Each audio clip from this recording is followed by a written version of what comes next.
China has every right to pass whatever law it wishes to pass. Clearly, it would be preferable if a settlement of any outstanding difficulties in Hong Kong can be reached within Hong Kong. But if it's necessary, as it's a part of China's sovereign territory, if it's necessary for the central government to step in and take the necessary measures, then it has every right to do so. I think so far the Chinese government and the Hong Kong authorities have shown an enormous amount of restraint in the face of such violence and provocation in Hong Kong. I think that has been quite important in terms of what it says to the rest of the world, because as you know, there are governments and powerful forces in the media around the world who are always looking to portray the Chinese government and the Chinese party in the worst possible light. And yet, when they were covering all of the rioting and protest in Hong Kong recently, they were not able to paint the picture they would like to paint, because the security forces and the government in Beijing was showing enormous restraint. I think it's about time that countries in the West learned to genuinely respect national sovereignty. They demand it for themselves, but they don't practice it when it comes to other countries. China is a sovereign country.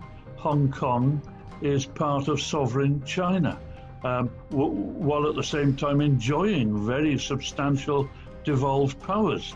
And therefore, given the history of Hong Kong and given the terrible history of British imperialism around the world and the enormous mess that we've left behind in so many countries, I really think a period of silence on our part, a little modesty, a little more respect for the sovereignty of China, I think would make a very pleasant change. Hong Kong has been through a period of enormous upheaval and turmoil. By and large, I think Western interference certainly did not help the situation. It was designed to inflame the situation. And I think the time really has come, now that a little bit of order and stability has returned to Hong Kong. I think the West should keep out and allow the Chinese people to find a settlement that meets the wishes and aspirations of the majority of China's people and the majority of the people of Hong Kong. I'm quite sure that that is possible. I have every confidence that that will be done. National security is the business of the national government, and that one country, two systems is based on the fundamental underpinning of that concept is one country.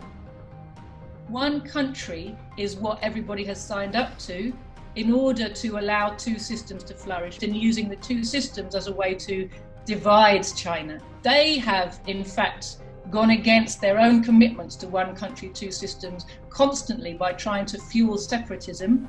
The underpinning of one country, two systems is that China is one country. And, everything else is subordinate to that. Double standards are absolutely the word of the day. There's no shame from the imperialists in having total double standards when it comes to Hong Kong versus London or Hong Kong versus the streets of Minneapolis. I think the Chinese government needs to take whatever measures are required to bring back peace to the people of Hong Kong, to stop the separatists from using violence and terror to destroy Hong Kong's economy. It's in the interest of nobody except the imperialists.